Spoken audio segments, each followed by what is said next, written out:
មេម៉ាយកូនមួយគ្មានព្រួយអីសល់លុយបែរមកប្រថុយអីស្នេហ៍ស្រីផឹកស្រា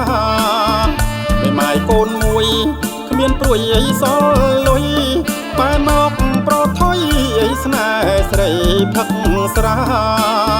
ការងារបងធ្វើមានតអន់អីឯណាពុងខ្សងដោយសារញៀនស្រាណាថ្លៃព្រឹកងើបមិនរួចនៅដេកជ័យស្រមុខរករឿងកាច់កុកអីមិនដែលធ្វើការព្រឹកងើបមិនរួចនៅដេកជ័យស្រមុខរករឿងកាច់កុកអីមិនដែលធ្វើការគេខំរកស៊ីអូនខំអីផឹកស្រាគួតស្រែកលោឡាអីជាគេគ្មានក្រែងប្តីប្រាប់ឲ្យហើយកុំបានអីចិត្តពេកស្នេហ៍ស្រីប៉ុនមេឃអីក៏លែងបានដែរប្តីប្រាប់ឲ្យហើយកុំបានអីចិត្តពេកស្នេហ៍ស្រីប៉ុនមេឃអីក៏លែងបានដែ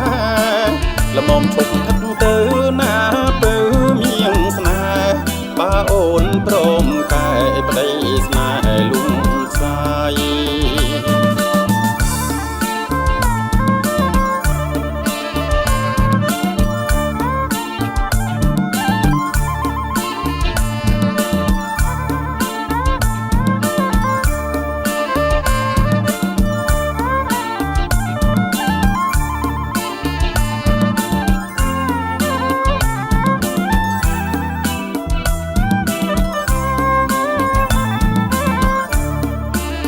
ព្រឹកងើបមិនរួច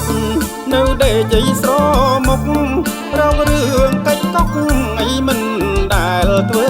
ការព្រឹកងើបមិនរួចនៅដេកជ័យស្រមុខរករឿងកាច់កុកអីមិនដែលធ្វើការគេខំរកស៊ីអូនខំអីផឹកស្រាអួតស្រែកលោឡាអីជាគេគ្មានក្រែង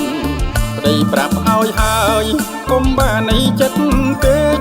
ស្នេហ៍ស្រីប៉ុនមេឃអីក៏លែងបានដែរប្តីប្រាប់ឲ្យហើយកុំបានអីចិត្តពេកស្នេហ៍ស្រីប៉ុនមេឃអីក៏លែងបានដែរល្មមឈប់ផឹក